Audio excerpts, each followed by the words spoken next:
안녕하세요. 오늘도 사연살롱을 찾아주셔서 감사합니다. 서울에 살고 있는 40대 여성이에요.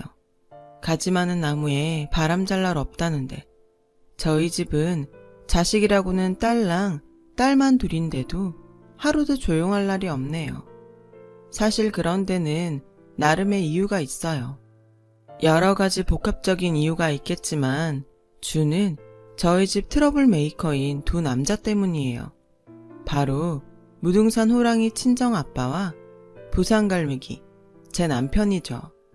별명만 들어도 아시겠지만 두 남자는 지역 감정이 있는 상반된 두 지역 출신이에요. 그래서 늘 삐걱거리죠.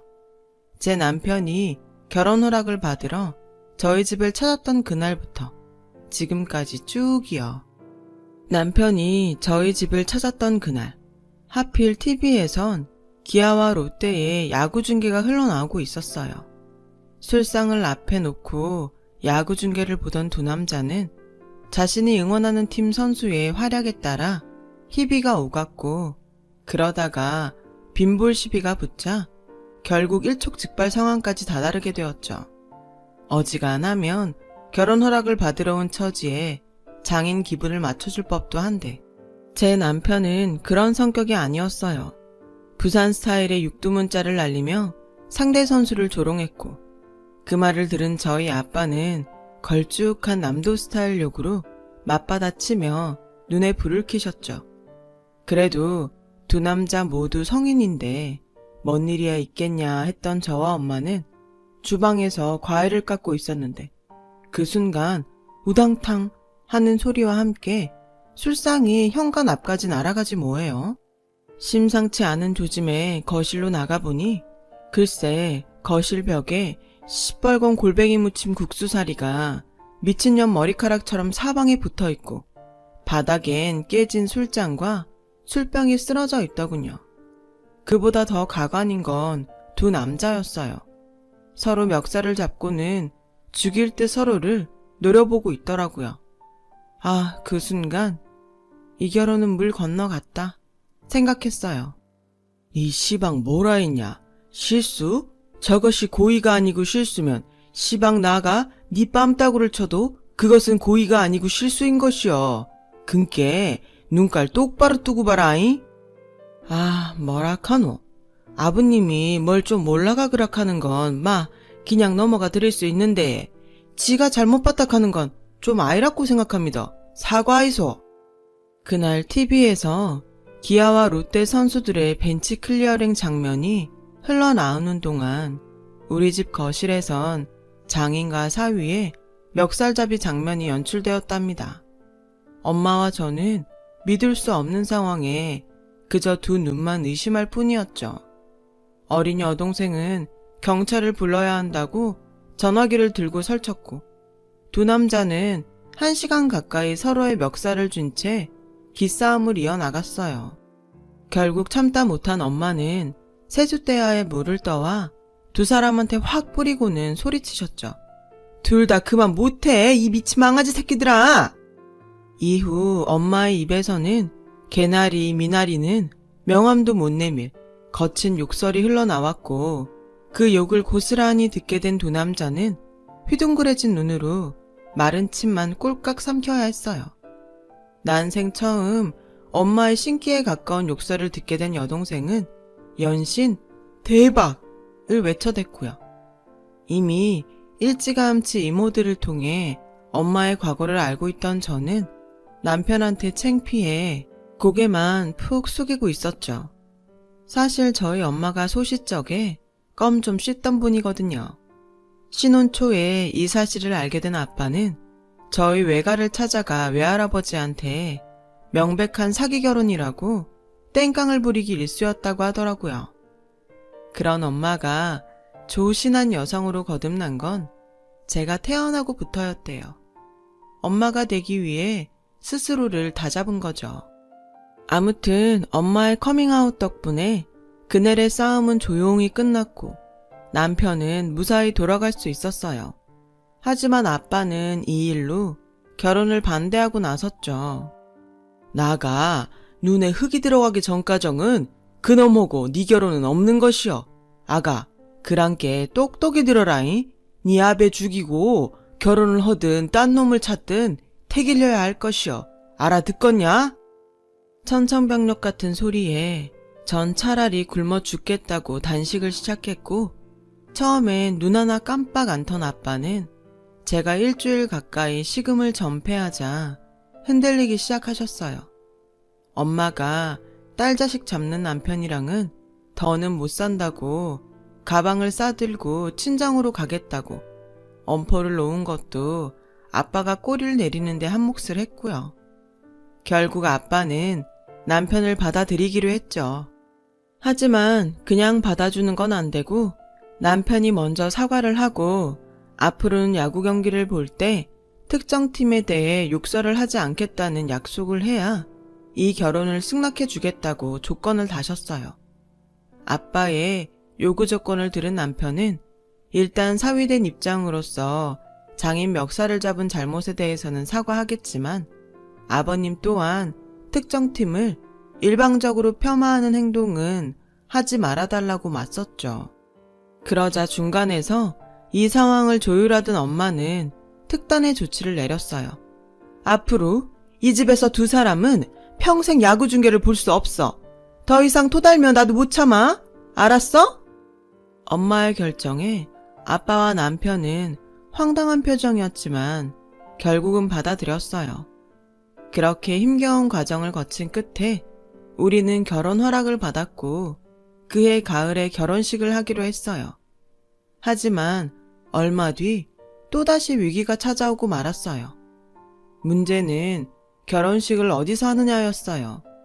시댁에서는 부산에 내려와 했으면 했고 친가에선 광주로 내려오라고 했거든요. 정작 저희도 그렇고 시댁은 서울에 있는데 말이죠. 아빠는 마음에도 안 드는 사위한테 귀한 딸을 주는 것도 못마땅한데 이 정도 배려도 못 해주냐고 남편을 불러다 항의했고 시댁에선 저를 따로 불러 원래 이럴 땐 시댁이 맞추는 거라고 친정 부모님을 설득하라고 하시더라고요. 이번엔 장인과 사위의 싸움이 아니라 집안 된 집안 싸움이라 엄마도 뭐라고 할 상황이 아니었어요. 그렇게 시간이 흐를수록 제 속은 타들어갔어요. 차라리 말도 많고 탈도 많은 결혼을 포기하는 게 낫겠다 싶을 정도로요. 그래서 남편을 만나 차라리 헤어지자고 말을 꺼냈어요. 그러자 고개만 푹 숙이고 있던 남편이 그러더군요. 치아라, 결혼식 안 하면 된다 아이가. 니 맘 단단히 묵어라. 오빠야가 알아서 한다. 그리고는 양가 부모님을 한자리에 모시고는 폭탄 선언을 했어요. 됐고 결혼식은 서울서 합니다. 오실 분은 오시고 못 온다 하는 분들은 오지 말라 카이소. 안 된다 카모 결혼식 안 할랍니다. 둘이 가가 혼인신고하고 바로 살랍니다. 남편의 일방적인 선언에 양가 부모님은 못마땅해 하셨지만 결국 남편 뜻에 따라 서울에서 하는 걸로 결정이 됐어요. 결혼식 당일 결혼식장 앞에는 부산과 광주에서 올라온 관광버스로 가득했고 덕분에 결혼 비용 지출은 늘었지만 무사히 식을 치를 수 있었어요. 지금도 그때 결혼식 사진을 보면 양가 친인척분들의 표정이 좋지는 않아요. 그래도 뭐 어쩌겠어요. 감사하고 죄송했지만 우리 결혼식을 치른 것만으로 다행인걸요. 힘겨운 결혼식 후에도 아빠와 남편은 사사건건 시비가 붙었어요. 특히 선거철이 되면 상황은 거의 진돗개 하나 발령 상태에 준하는 수준이었죠. 아빠와 남편은 얼굴이 마주칠 때마다 열을 올리며 정치 얘기를 꺼냈고 식구가 모여 밥을 먹다가 숟가락이 날아가기도 부지기수였어요.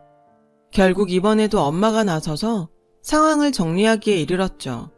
밥을 먹다 숟가락을 놓은 엄마는 종이와 펜을 들고 와 뭔가를 적기 시작했어요. 종이에는 가정준칙이라고 적혀 있었죠. 엄마는 제1조항에 이렇게 써넣었어요. 가족들이 모인 공간에서 정치 관련 발언을 금한다. 어길시 이혼. 그리고는 종이를 거실 벽 중앙에 떡하니 붙여놓으셨죠. 아빠와 남편은 말도 안 된다고 항의를 했지만 엄마 성격을 아는 두 남자는 이내 꼬리를 내리고 받아들이기로 했어요. 이렇게 시작된 우리 집의 가정준칙은 나날이 조항이 늘어만 갔고 1년도 안 돼 종이가 꽉 차서 그 위에 새 종이를 덧붙여야 했죠. 동생은 이러다 똥 싸는 것도 금지될 판이라며 아빠와 제 남편을 놀려댔어요.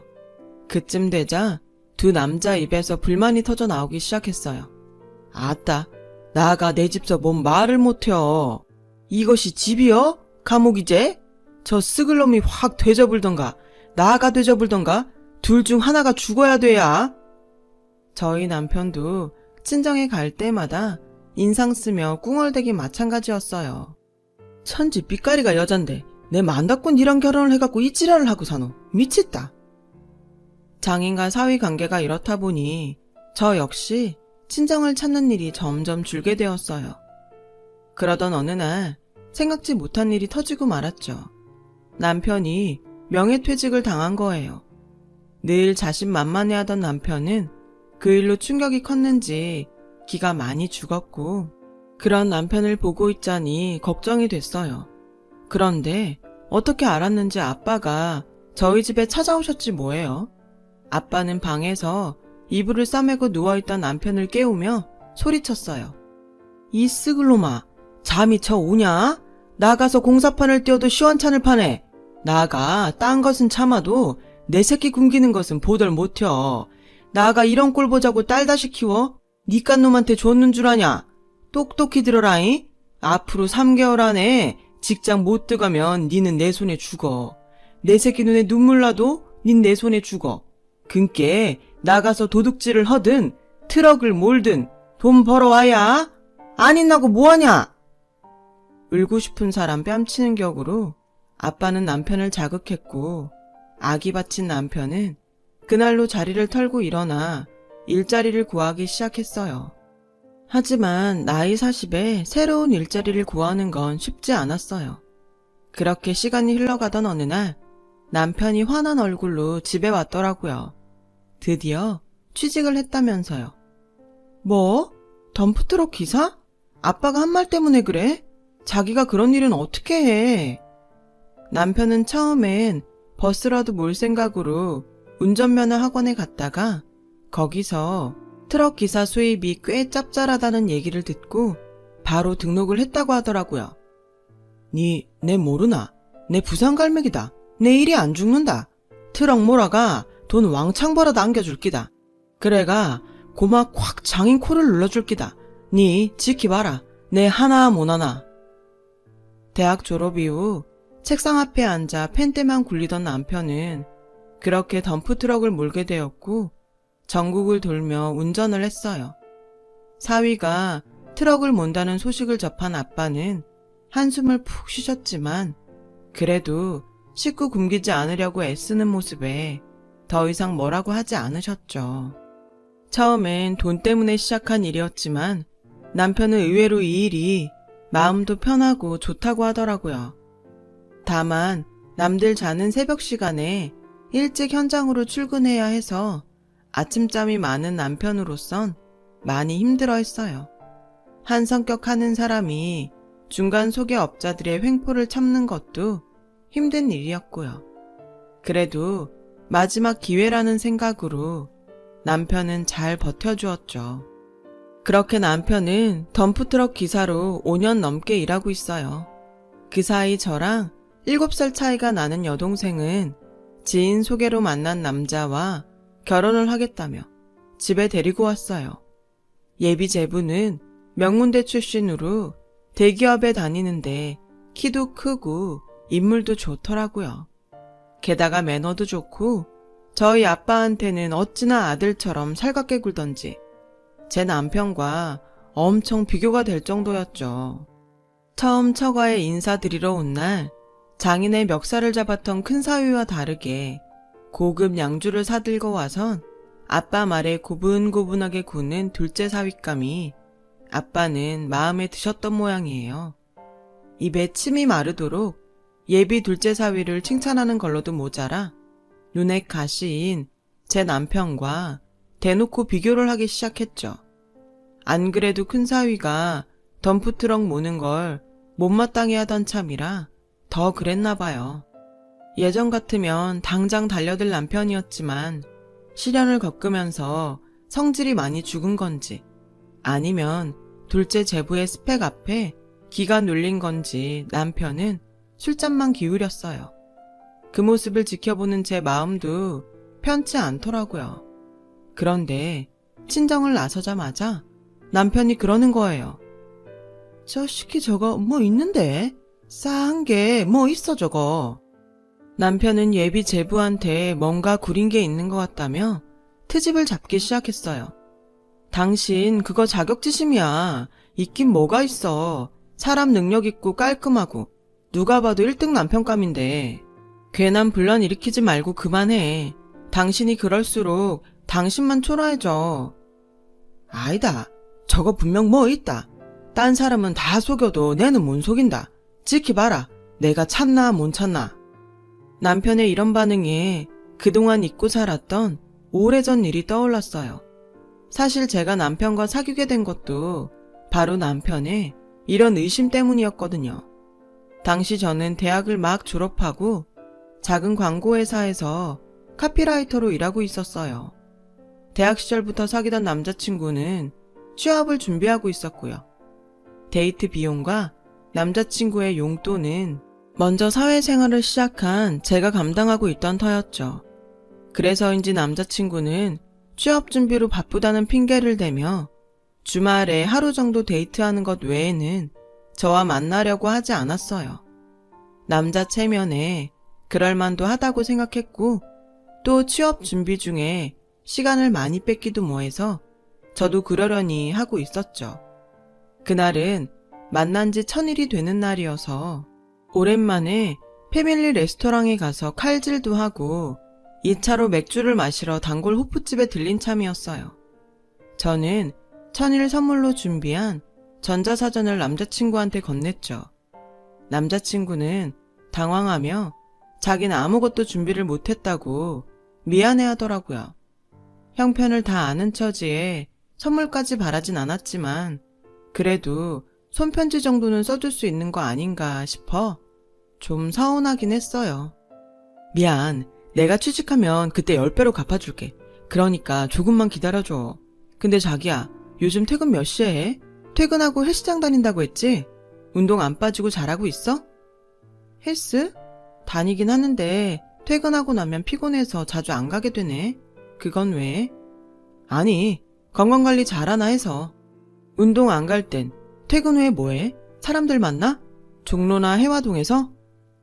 제 일과를 캐묻는 남자친구의 행동에 혹시 내가 딴 남자한테 눈 돌릴까봐 걱정하는 게 아닐까 생각했어요. 그래서 안심시켜줄 요량으로 다이어리를 보여주며 일정을 알려줬죠. 그제야 남자친구는 안심이 되는지 잠깐 화장실에 다녀오겠다고 하더군요. 그렇게 화장실에 간 남친을 기다리는데 시간이 흘렀는데도 안 오는 거예요. 그때였죠. 옆 테이블에 앉아있던 남자가 저 들으라는 듯 그러는 거예요. 바이다. 전마 저거 100% 여자 있다. 저기요. 고마 치아 부소. 난데없는 참견에 저는 기분이 확 나빠졌어요. 그쪽이 뭔데 참견이에요? 나 알아요? 웃겨 정말. 내기할까요? 전마 지금 딴 여자랑 통화하고 있을 깁니다. 왜 그짝 스케줄 물었는지 알아요. 그짝 피할라고.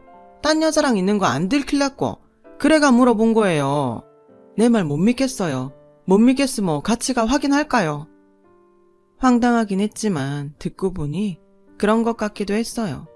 사실 근래 들어 남자친구가 자꾸 어디냐고 문자를 자꾸 보내왔거든요. 처음에 만나고 싶어서 그러는 줄 알고 기대를 했는데 정작 보자고 하면 저도 모르는 친구들 이름 대며 친구들이랑 같이 있어서 안 된다고 그랬고요.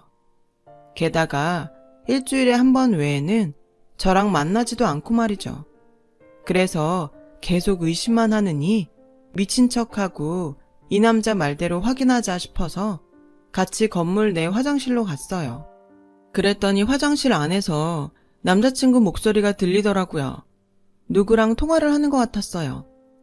나도 보고 싶지. 지금? 지금은 누구 만나고 있는데? 아니, 승철이라고 대학 동기. 그럼 내가 1시간 뒤에 너희 집 근처로 갈게. 너 주려고 선물도 샀거든. 전자수첩. 무리하긴 별것도 아닌데 뭐. 맙소사. 이놈이 글쎄 양다리를 걸치고 있지 뭐예요. 게다가 내가 사준 전자수첩을 딴 여자한테 선물로 주겠다니. 정말 기가 차더라고요. 당장 들어가 한바탕 하려는데 그 순간 같이 온 남자가 선수 쳐서 남자 화장실로 들어가는 거예요. 그리고 니네 욕설과 사람 패는 소리가 들리더라고요. 네가 사람이가 그러고 살고 싶나? 와, 니 같은 쓰레기는 처음 본다. 여자한테 물부터가 피 빨아 처먹고 천일 선물 받은 것도 딴 년한테 준다고. 님마 도저히 안 되겠다. 밖에서 듣고 있는데도 마치 눈앞에서 남자친구가 얻어 터지는 게 느껴지더라고요. 비참하게 그 소리를 듣고 있는데 잠시 뒤 남자가 밖으로 나왔어요. 그리곤 제게 그러더라고요. 봤죠? 이래도 내가 틀렸다 할 거예요. 전마 저거 완전 파이다. 그래서요. 당신이 뭔데 내 일에 상관이에요. 내가 우습게 보여요? 왜 나서서 사람 꼴 우습게 만들어요? 당신이 나한테 뭔데? 몰라요. 내 그쪽한테 뭐 좀 대볼라고 일하는 거 모르겠어요. 남잔요. 관심 없는 여자한테 눈도 안 줘요. 그 짝이랑 나랑 지금까지 3번 마주쳤어요. 내가 이 호프집에 뭐 하려고 혼자 오는데 그 짝 만나려고 오는데 매주 토요일 그 짝이 여기 오니까 내도 여기 온다고 딱 잘라 말할게요. 내랑 딱 5번만 만나요. 그래도 안 땡기면 그때 내가 그만둘게. 그 짝 포기하고 깔끔하게 돌아설게. 어때요? 나 한번 안 만나볼랍니까? 어느 날 갑자기 나타나 나이 3년 연애를 박살내곤 돌직구로 고백한 이 남자가 바로 지금의 제 남편이에요. 그날 일을 계기로 남편과는 약속대로 5번의 만남을 가졌고 이후로는 연인 사이로 발전을 했어요. 거칠고 무대뽀지만 남편은 제게 늘 솔직했고 늘 한결같은 사람이죠. 그런 남편이 예비 제부를 의심한다니 솔직히 걱정이 되긴 했어요. 제 남편이 그쪽으로 촉이 발달했거든요. 거기다 의심이 가기 시작하면 뻗치기를 하며 끝까지 매달려 증거를 잡아내는 성격이기도 했고요. 아니나 다를까 남편은 일도 접고 예비 제부의 뒤를 밟기 시작했어요. 새벽에 나가서 밤 늦게야 돌아오곤 했죠. 일할 때는 그렇게 힘들게 일어나던 사람이 이럴 땐 안 깨워도 자동으로 일어나더라고요. 얼마 뒤 예비 시댁에서 결혼 승낙을 받은 여동생은 상견례 날짜를 잡았어요. 그때까지도 남편은 변변한 증거를 못 찾았는지 예비 제부 뒤를 따라다니며 뻗치기만 주구장창하고 있더라고요. 그 모습이 안쓰럽고 답답하기도 했어요. 이제 그만해. 아닌 거야. 뭐가 없으니까 그렇게 파도 안 나오지. 제발 부탁이니까 상견례만큼은 조용히 지나가자. 그리고 일은 안 해? 돈 안 벌어? 그동안 꾹 참아온 저는 아침 일찍 나서는 남편의 등짝을 때리며 한 소리 했어요. 그런데도 이 인간은 들은 척도 안 하고 나가더라고요. 의심도 병이란 말이 딱이었죠. 그렇게 시간은 지나 동생의 상견례 날이 되었어요. 혹시라도 남편이 엄한 짓을 할까봐 내심 걱정을 하고 있었는데 의외로 남편이 잠잠하더라고요. 부모님을 모시고 상견례를 하기로 한 한정식 집에 막 들어섰는데 이미 예비 사돈댁 분들이 와 계시더라고요. 그래서 가볍게 인사를 하곤 다들 자리를 잡고 앉았어요. 잠시 뒤 종업원이 와서 주문을 받았어요. 그런데 남편이 한 사람 더 올 거라면서 1인분을 더 주문하더라고요. 저는 소리 죽여 남편한테 물었죠. 누가 오는데? 그러자 남편이 보면 안다면서 입을 꾹 다물더라고요. 음식이 나오기 전까지 양가 부모님은 화기애애하게 결혼 진행에 대해 얘기를 나누셨어요. 그런데 그 와중에도 제 남편은 마주 앉은 예비 제부를 노려보며 마치 링 위에 올라 시합 시작을 기다리는 복서처럼 때를 기다리고 있지 뭐예요. 순간 머리카락이 쭈뼛 서더라고요. 그간 살면서 경험한 바로는 잠시 뒤 제 남편이 뭔가 사고를 칠 게 불보듯 뻔했거든요. 그리고 잠시 뒤 남편 핸드폰으로 문자가 왔어요. 문자를 확인한 남편은 그제야 때가 왔다는 표정으로 입을 열더군요. 실례지만 제가 한 말씀 드려도 될까요? 암만 생각해도 저는 이 결혼은 아이라고 생각합니다. 자, 진정들 하시고 사람 얘기는 끝까지 들어봐야 한다 아닙니까? 형부로서 내는 내 처제를 전마한테 줄 수가 없다고 생각합니다. 이유는 전마 스스로 잘 알고 있다 아닙니까? 야, 네 입으로 부르라. 존말할 때 한 점의 의욕도 없고로 똑똑히 다 부르라. 안 그러면 내 못 참는다. 남편의 느닷없는 경고에 분위기는 싸해졌어요. 여동생은 금방이라도 눈물이 터질 것 같은 표정이었죠. 저희 아빠는 주먹을 불끈거리며 제 남편을 노려보고 있었고요. 예비 제부는 영문을 모르겠다는 표정으로 도대체 자기한테 왜 이러냐고 되묻더군요. 그러자 남편이 목줄 풀린 도사견처럼 달려들어 예비 제부의 멱살을 쥐었어요. 그러자 아빠가 버럭하셨죠. 시방 뭐하는 짓이여? 저 썩을 놈이 또 지랄이여. 이 미친놈아, 그 손 안 놓냐? 아버님, 나 좀 믿어봐요. 이놈 여자 있어요. 살림 차려놓고 그 집사 여자랑 처 살고 있다고요. 임마, 말해라. 존말할 때 말해라. 니 귀신은 속여도 내는 못 속인다. 쌍문동 땡땡아파트 119동 1203호. 여자 이름은 정유경이. 맞제? 니 그 여자랑 2년 동거했고 그전엔 직장 동료랑 반년 살았제. 놀랐는갑네. 그랄기야. 내 좀 한다. 니 어제도 그 집에서 자고 왔제. 경비 아저씨가 극하더라. 니들 신혼부부라고.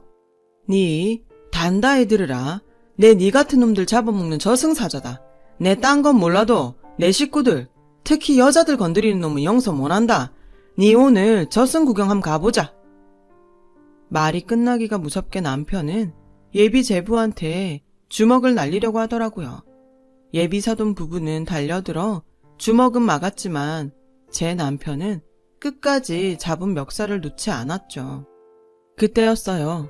음식을 들고 들어오던 종업원이 홀 안에서 벌어진 상황에 비명을 지르며 음식 접시를 떨어뜨리곤 도망갔고 뒤이어 웬 젊은 여자가 안으로 들어왔어요. 유경씨 왔어요. 남편은 그제야 멱살을 놓으며 여자를 반갑게 맞았어요. 여자의 등장에 예비 제부는 귀신이라도 본 사람처럼 놀라더군요. 자기야, 이게 무슨 상황이야? 정말 놔두고 딴 여자랑 결혼하는 거야? 말해봐, 어떻게 된 거냐고. 여자는 손을 바들바들 떨며 소리쳤고 예비 제부는 눈알을 굴리며 버벅댔어요. 자기야, 그게 아니라... 미안. 그 모습에 여동생은 울음을 터뜨렸어요. 그러자 상황 파악이 깨끗하게 끝난 저희 아빠는 무등산 호랑이로 변신해 예비 제부한테 달려들었죠. 니 미를? 니가 사람 새끼여? 니가 시방 내 새끼 눈에서 눈물을 뽑아야. 아들, 뭐하냐? 저 시기 당장 조져불어! 아빠의 말이 떨어지기가 무섭게 남편은 예비 제부한테 정광석화처럼 빠른 주먹을 연타로 날렸어요. 그 옆에선 저희 아빠가 찰지고 리듬감 있는 전라도 욕으로 마치 랩을 하듯 끊임없이 퍼부어댔고요. 예비 안사도는 자기 아들 죽는다며 저희 아빠와 제 남편한테 욕을 해댔고 그 모습에 광분한 저희 엄마는 껌 씹던 시절로 돌아가 안사돈을 욕설로 넉다운 시켜버렸죠. 동생은 울고 형부는 패고 아빠는 욕 랩에 엄마는 욕 트로트. 저를 제외한 온 가족이 다이나믹한 무대를 장식했고 이 모습을 구경하려는 식당 직원들과 손님들로 입구는 꽉 막혀서 예비사돈 식구들은 도망도 못 가고 안에 갇혀 있었죠. 한바탕 난리를 끝낸 우리 식구들은 친정에 모여 짜장면에 탕수육을 먹었어요. 상견례장에서 엄청난 시련을 당한 여동생은 질질 짜며 안 먹겠다고 했지만 남편이 기어이 끌고 나와 입에 짜장면을 밀어 넣었죠. 그러면 안 돼. 먹고 잊으라. 형부가 깔쌈한 놈으로 다 소개해줄게. 니는 잘 묻고 잘 싸고 그놈아만 잊으라. 그러면 다 된다. 내 못 믿나? 남편은 자신감 충만했던 예전의 모습으로 돌아와 동생을 위로했어요. 아빠는 그런 사위의 짜장면 그릇에 슬그머니 탕수육을 올려주셨죠. 근데요, 아버님, 아까 지한테 뭐라 했죠? 아들이라고 했던가. 고마 잘못 들었나 싶은데. 아따, 급헌디 뭔 말을 못혀. 쓰잘데기 없는 소리 말고 싸게 처묵어. 면 부르면 맛없은께. 아빠는 창피했는지 얼굴이 벌겋게 달아올라서는 짜장면을 드셨어요. 남편은 씩 쪼개면서 아빠가 건네준 탕수육을 맛있게 먹었죠. 그리고 나중에 엄마한테 들은 얘긴데 제 남편이 실직했다는 소리를 들었을 때 아빠가 그러시더래요. 그놈이 자존심 세고 성격이 센 놈이라 이대로 두면 영영 못 일어날지 모른다고. 사위도 아들인데 어떻게든 살려야 하지 않겠냐며 바로 저희 집으로 달려가셨다고요. 남편의 성격을 아는 아빠는 위로보다는 승부욕을 돋게 해서 털고 일어나게 하려고 제 남편을 자극했던 거예요. 덕분에 남편은 털고 일어났고 다시 예전의 모습으로 돌아온 거죠. 10년 결혼 생활을 하는 동안 남편도 저희 아빠도 이제는 끈끈한 부자 사이가 되었어요. 물론 여전히 최고의 투수가 선동열이냐 최동원이냐를 두고 싸우지만요.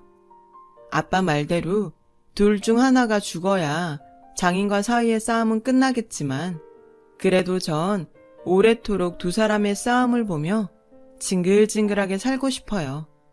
제겐 너무도 사랑스러운 두 남자니까요. 지금까지 제 사연을 들어주셔서 감사드려요. 여러분, 사연 댓글에 응원과 현명한 조언 부탁드려요.